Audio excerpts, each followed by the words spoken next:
Damballa, donne-moi le pouvoir, je t'en conjure.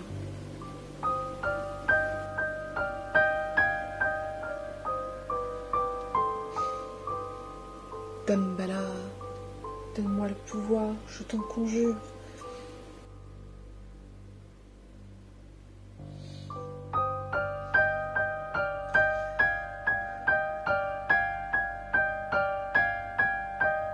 Damballa, donne-moi le pouvoir, je t'en conjure.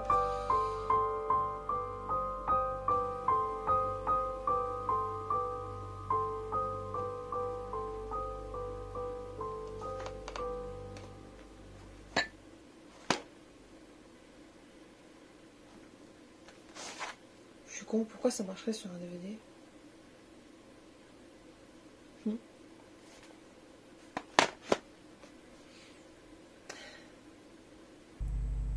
Bonjour et bienvenue dans cette nouvelle vidéo consacrée à un enfant terrible du cinéma d'horreur, à une petite poupée qui nous aura fait faire des cauchemars étant jeune.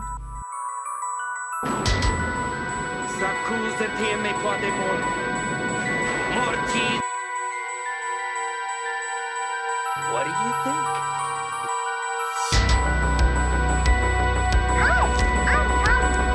Shut up, you idiot.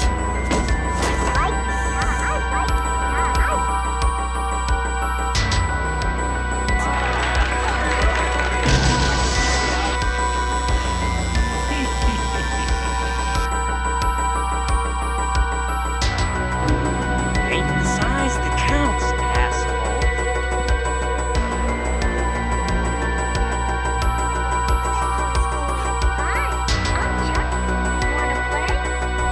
You have your mother's eyes.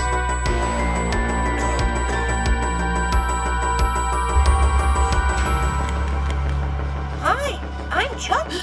Wanna play? Aujourd'hui, je vous parle de Charles Lee Ray, aussi connu sous le nom de Chucky, la poupée serial killer. Chucky, c'est 8 films, dont un remake. C'est 31 ans, 90 millions de budget pour plus de 200 millions au box-office. Pourquoi cette licence a autant fonctionné et pourquoi elle fonctionne encore? Qu'est-ce qui nous fait autant aimer cette poupée psychopathe? Tout commence non pas en 1988, mais en 1906. Le jeune Robert Eugène Otto reçoit un cadeau de la part du serviteur africain de la maison. Ce dernier, ne supportant pas le mauvais traitement qu'il subissait et pratiquant la magie noire et vaudou, décide d'offrir une petite poupée à la famille.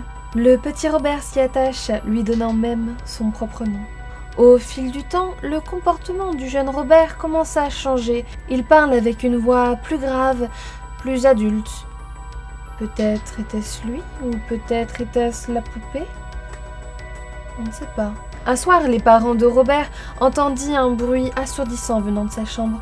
Ses parents se précipitent alors dans la chambre du petit et constatent avec effroi que sa chambre est dans un bordel sans nom. Le petit se défend et répond « Robert l'a fait.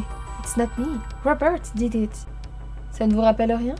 Bien évidemment, d'autres événements ont eu lieu, la poupée se déplaçant vraisemblablement toute seule, et des voisins persuadés de l'avoir vu bouger, alors qu'il n'y avait personne dans la maison à ce moment-là. La poupée Robert a alors été enfermée dans le grenier pour ne faire de mal à personne. Des années plus tard, le jeune Robert, devenu grand, retrouve la poupée et décide de la garder auprès de lui, jusqu'à sa mort. Entre-temps, il était devenu un grand peintre, très connu aux États-Unis. La poupée Robert est actuellement dans un musée. Certaines personnes l'ont prise en photo et l'ont regretté. La légende dit qu'il faut lui demander pour le prendre en photo. D'ailleurs, on peut observer dans le musée un bon nombre de lettres d'excuses auprès de Robert, de personnes qui ne lui ont pas demandé pour prendre sa photo. Don Mancini s'est très largement inspiré de cette histoire pour créer Chucky, notre brave gars préféré. Si vous voulez en savoir plus sur Robert, sachez qu'il existe bon nombre de vidéos, de blogs sur son histoire. Revenons un peu à Chucky. Chucky, c'est l'histoire de Charles Lee Ray, un tueur en série dont les 3 noms sont inspirés de 3 tueurs célèbres. Charles Manson, Lee Harvey Oswald, qui est l'assassin de Kennedy, ainsi que James Earl Ray, l'assassin présumé de Martin Luther King. Chucky est donc recherché et c'est suite à une course-poursuite avec un policier qu'il se retrouve dans un magasin de jouets. où est vendue la poupée Good Guys.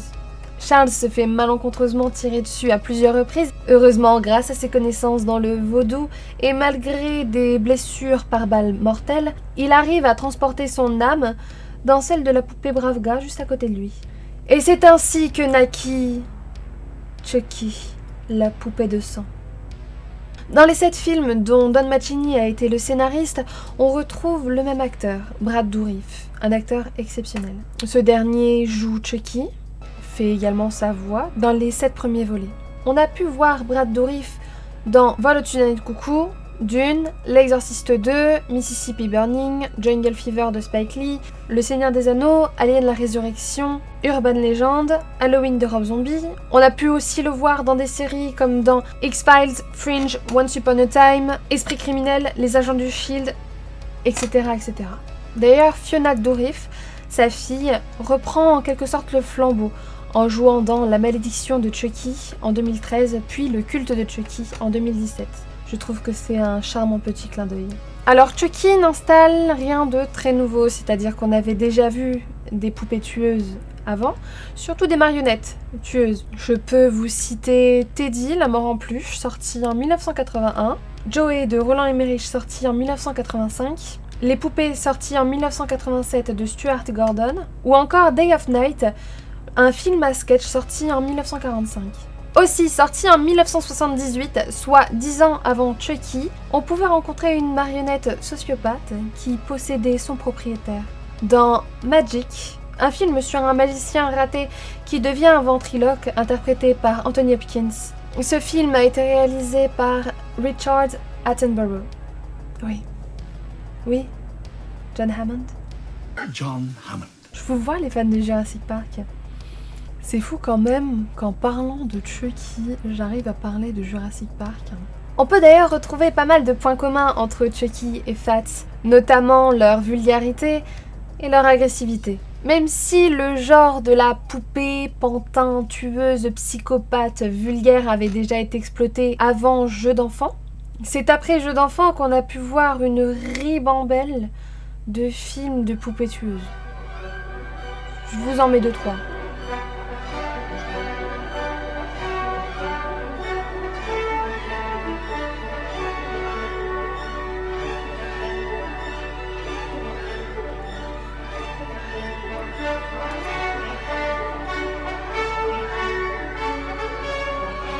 Ça fait beaucoup là, non? Maintenant, entrons dans le cœur du sujet. Je vais vous raconter de la façon la plus concise les 7 premiers films. Mais forcément, je vais tout raconter, donc si vous n'avez pas vu l'ensemble de la saga, j'espère que vous vous en foutez d'être spoilé, hein, parce que concrètement, oui, Chucky est encore là dans Chucky 7. Désolée.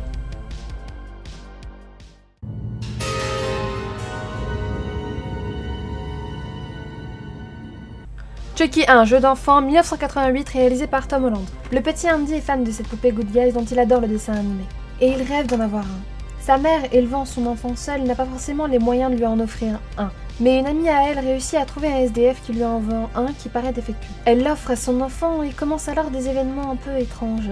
Chucky dévoile très vite son identité et son nom, Charles, au petit Andy, car cela fait partie du rituel pour échanger de corps. Chucky décide alors de tuer la babysitter, décide aussi de tuer son ancien complice, fait passer Andy pour un fou, la mère d'Andy aussi pour une folle, un flic aussi pour un fou, essaye d'en tuer 2-3 au passage, se fait brûler, tirer dessus, éclater... Enfin... Chucky n'est pas censé revenir. Comme a dit Tom Holland.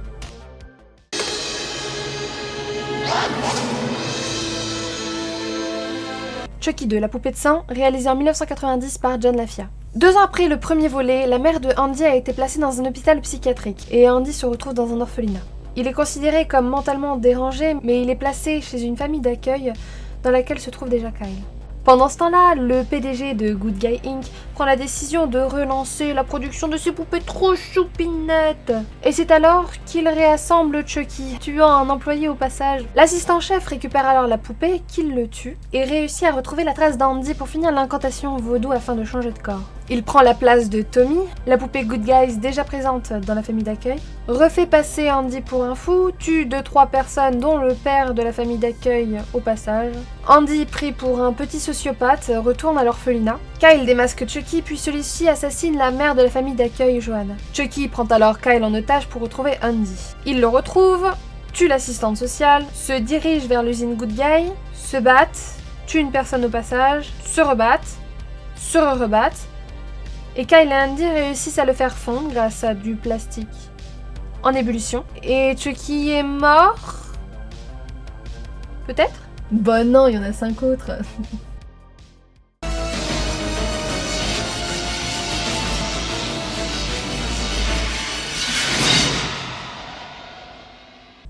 Chucky 3, réalisé en 1991 par Jack Bender. 8 ans après tout ça, le PDG de Good Guys décide de remettre son usine en marche. Connard. De recréer la poupée Chucky avec du plastique fondu. En dépoussiérant l'usine, quelques gouttes de sang de Chucky tombent dans le mélange de plastique fondu. Quelle erreur. Il récupère alors la première poupée Good Guy fait avec ce même plastique fondu et meurt. Oups. Pendant ce temps-là, Andy est envoyé dans un institut militaire. Ça se passe moyen bof. Chucky retrouve la trace d'Andy, se fait renvoyer par la poste à l'institut militaire, mais c'est un autre gamin qui le trouve. Il dévoile son identité au petit, essaye de changer de corps, se fail et jette à la poubelle. Il tue un éboueur. Andy se rend compte que Chucky est revenu et passe pour un fou. Chucky réussit à tuer 2 personnes au passage. Une crise cardiaque, ça compte. Refait passer Andy pour un fou. Finalement, plusieurs personnes voient bien que Chucky est vivant. Andy pécho son crush. Chucky échange des balles de paintball contre des balles réelles. Du coup, tue par extension. Jette une grenade. Boum. Donc, petite course-poursuite dans une fête foraine. Pourquoi pas. Chucky essaye d'échanger son corps. Fail. Se fait éclater la gueule. Fin. Peut-être. Enfin. Meurt.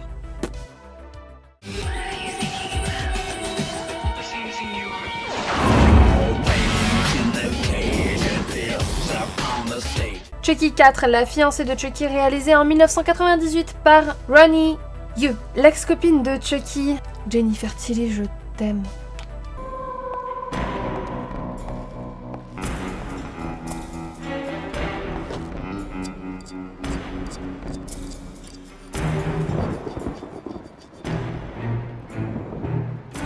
Réussit à récupérer le corps de la poupée tueuse. Elle réalise une incantation vaudou grâce au bouquin Le vaudou pour les nuls, le réanime, il tue son plan cul, sorte de plan cul, tue Tiffany et l'enferme à son tour dans un corps de poupée. Pour redevenir humains, ils auront besoin d'une amulette qui se trouve sur la dépouille de Charles Lee Ray. Tiffany propose à son voisin 1000 $ pour emmener les 2 poupées au cimetière. Pendant ce temps, un couple tout mini choupi, très américain, composé du voisin de Tiff et d'une blonde jouée par Katherine Heigl. Ils essaient de se voir, mais l'oncle de la jeune fille lui interdit. Ils décident de s'enfuir ensemble grâce au pognon de la voisine. Quelques morts sur la route leur met le doute l'un contre l'autre. Pendant que le petit couple se marie, Tiffany et Chucky finissent Warren, qui n'était en fait pas mort. Ah oui, parce qu'ils l'ont attaqué plus tôt. Pendant leur nuit de noces, Tiffany décide de tuer les voisins du motel. Le lendemain, ils repartent tous en road trip avec le gars sûr, David, qui les rabiboche, mais qui trouve le corps de tonton Warren. Ils paniquent. Chucky et Tiffany sont démasqués. Le bro écrasé. Ça marche quand même. Ils se rendent tous les 4 au cimetière, se battent plus, se rebattent, se battent plus. Tiffany trahit Chucky et Chucky poignarde Tiffany. Chucky tombe sur son propre cadavre, dans le trou. Le chef de la police arrive, comprend que le couple est innocent en voyant Chucky. Katherine Heigl vole le flingue du flic, tire sur Chucky, mort, peut-être. Tiffany, vraisemblablement morte, accouche finalement d'un bébé et le flic se fait attaquer par un nouveau-né. Fin.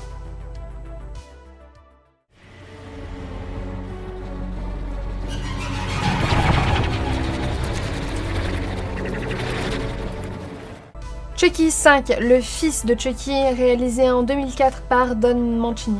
Alors là... Ah, l'enfant des deux poupées est exposé comme un animal de foire dans un cirque en Angleterre. Comment il a fait pour se retrouver en Angleterre? Il voit à la télévision qu'un film sur Chucky et Tiffany est en cours de production à Hollywood. Il se dit que ça doit être ses parents grâce au Made in Japan présent sur son poignet. Et sur celui de Chucky. Made in Japan? Vraiment? Alors, je dis ça, je dis rien. Pour le Made in Japan, les usines sont censées se trouver aux États-Unis. Il a aussi réussi à garder l'amulette de ses parents. Il s'échappe du cirque et se rend à Hollywood. Comment il a réussi à se foutre dans un carton, le fermer, mettre l'adresse spécifique du hangar où se trouvent les poupées de son père et de sa mère à Hollywood? Je sais pas. Je ne sais pas. Bref, il retrouve la réplique de ses parents, lit l'amulette, comme par hasard, réveille ses parents, font connaissance et en demandant son nom, se rendent compte qu'il a des questionnements sur son sexe. Fille, garçon, il ne sait pas. Sa mère décide alors que c'est une fille et l'appelle Glenda, alors que Chucky décide de l'appeler Glenn. Et il tue le responsable des FX au passage. Tiffany souhaite que sa conscience aille dans le corps de Jennifer Tilly. Mais avant, il faut que celle-ci fasse un enfant, afin que Glenn puisse avoir un corps. Bon, il y a des morts par-ci, par-là, on insémine Jennifer. Comme c'est une grossesse vaudou, elle dure que 2 jours. Suite à cette grossesse, Jennifer accouche 2 jumeaux, une fille et un garçon, comme par hasard. On sait que Glenn est un froussard, et on se rend compte que Glenda est une sociopathe. Je crois que ce qui m'a fait faire le plus de cauchemars dans le fils de Chucky, c'est quand même la poupée de Glenda. On tue l'assistante, on tue le petit copain, on tue 2-3 personnes au passage. Les flics arrivent chez Jennifer, voient tout le massacre, emmènent Jennifer et les bébés à l'hôpital. Chucky, Tiffany et Glenn réussissent à retrouver Jennifer. Tiffany essaye de changer de corps, mais Chucky tue Tiffany et Glenn tue Chucky en le démembrant. Oh, c'est satisfaisant. Quelques années passent et on se rend compte que Tiffany a bien pris possession de Jennifer, celle-ci étant une sociopathe complète. Et Glenn a réussi à se transposer et dans la fille et dans le petit garçon. C'est l'anniversaire des jumeaux, Glenn reçoit le bras de papa en cadeau, se pisse dessus, super. Bref, le 5 est bourré d'incohérences, cette poupée est terriblement hideuse. Par pitié, n'en parlons plus. Fin.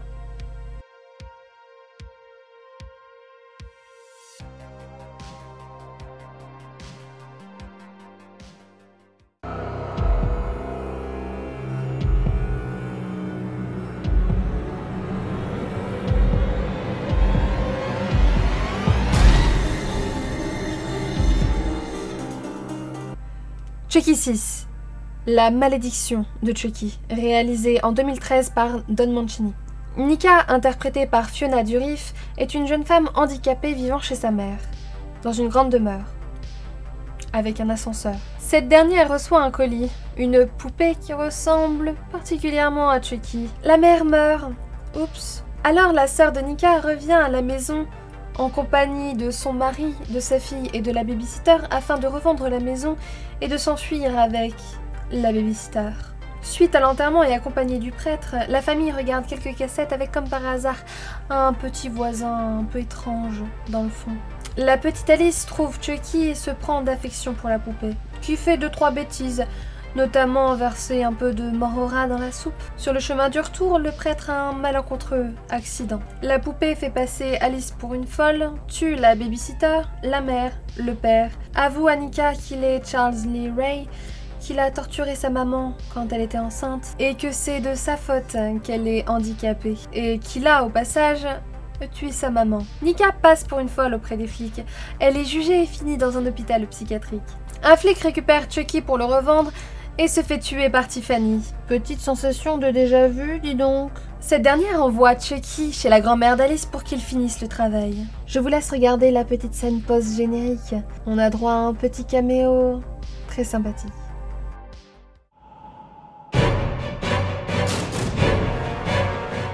Chucky 7, le culte de Chucky, réalisé en 2017 par Don Mancini. 4 ans plus tard, on retrouve Nika dans un hôpital psychiatrique. Elle est persuadée, suite à une grosse thérapie à base d'électrochocs, d'avoir bel et bien tué toute sa famille. Suite à sa bonne conduite, elle est transférée dans un hôpital avec des règles plus légères. Pendant ce temps-là, on se rend compte qu'Andy a gardé la tête du Chucky original. Je vous ai dit de regarder la scène post-crédit. Nika, transférée dans ce nouvel hôpital, rencontre d'autres patients. Une pyromane, une morte, un schizophrène et une mère en baby blues. On retrouve le docteur Foley qui était responsable de sa grosse thérapie dans son ancien hôpital. Et on rencontre les employés qu'on va appeler infirmière coquine et l'infirmier qui a l'air cool mais qui a une mort totalement stupide. Bref, pour sa nouvelle thérapie, le docteur a décidé d'acheter une poupée Good Guys avec comme nom Chucky. La mère en baby blues le prend pour son bébé et décide de le garder. Nika n'est pas touchée par cette attention. Elle est persuadée d'être vraiment la sociopathe responsable de tous ces meurtres. Nika rencontre Tiffany Valentine, la mère d'accueil d'Alice, sa nièce, mais qui lui apprend que cette dernière est décédée. Tiffany lui offre alors la poupée Chucky d'Alice. Celle-ci est bien évidemment animée de l'âme de Charles, celui-ci ayant réussi à se dédoubler et à être dans plusieurs poupées en même temps. Nika est dévastée par la mort de sa nièce et décide alors de se suicider. Mais Chucky décide que c'est trop tôt. Alors il va tuer la morte. Qui n'était pas morte, bien évidemment. Suite à ce suicide déguisé, les gens prennent Nika pour une sociopathe. Nika reprend une thérapie avec le docteur Foley. Suite à ça, la mère décide de laisser Chucky enfoncer son bras dans sa gorge. Elle meurt et Andy arrive pour essayer d'en finir avec tout ça. La pyromane meurt, Chucky s'est encore dédoublé. L'infirmier qui a l'air cool mais qui a une mort complètement stupide a une mort complètement débile. Pourquoi t'as pas fui, John? Andy se fait enfermer, réussit à tuer un Chucky au passage. Nika se fait posséder. On a droit à un meurtre complètement jouissif du docteur Foley. Nika s'enfuit. Et coucou Tiffany. Et fin. À moins que...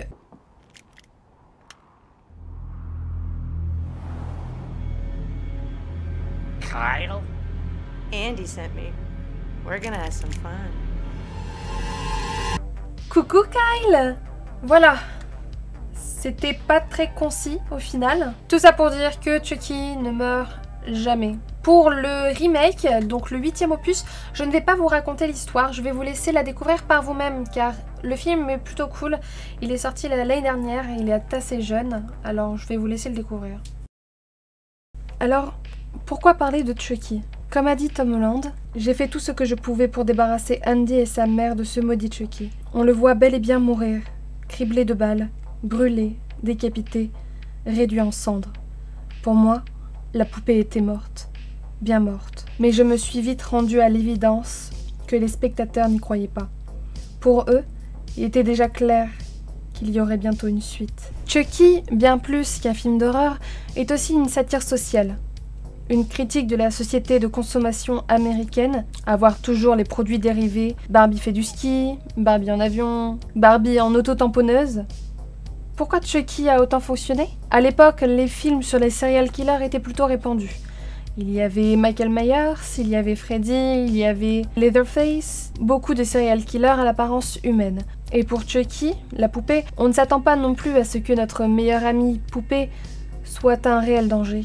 Chucky est un méchant moderne, plus humain qu'il n'y paraît. Il a une réelle personnalité, à la fois monstrueux, lâche, mais comique. En termes de réalisation, le premier opus est très propre. Malgré une introduction plutôt rapide, on comprend très vite que la poupée Chucky sera au cœur de l'intrigue. L'introduction des autres protagonistes est aussi très nette, on ne perd pas de temps dans les présentations. C'est très rapide et fait tout bêtement.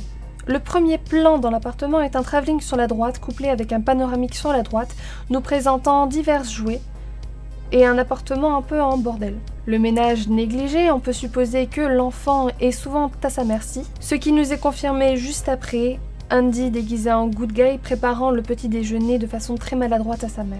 On sait donc en moins de 5 minutes que Andy est fan du jouet et que sa mère est débordée.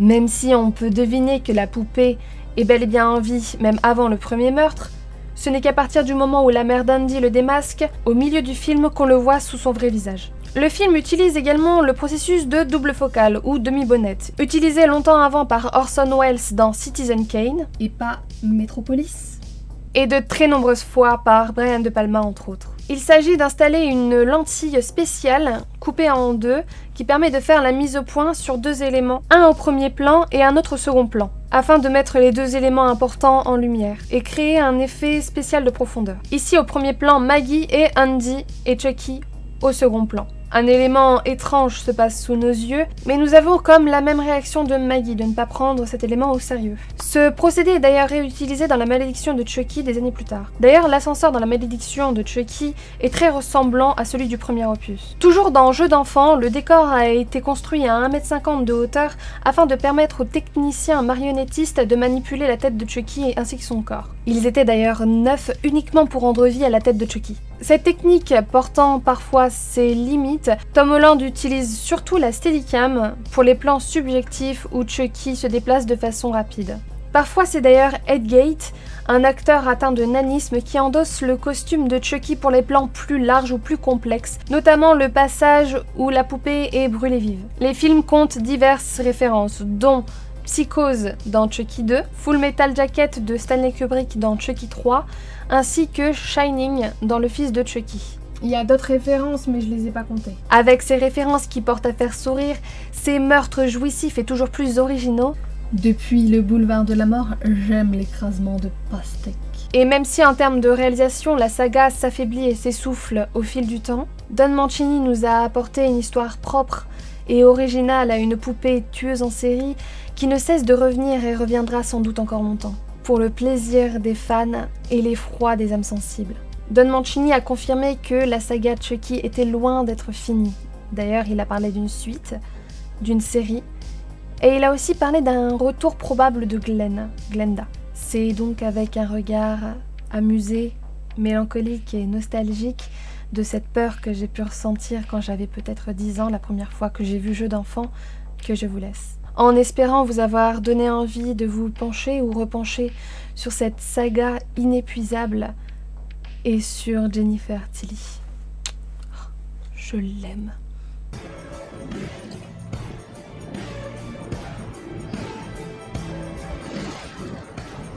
Sur ce, je vous souhaite une bonne journée, une bonne soirée et à bientôt.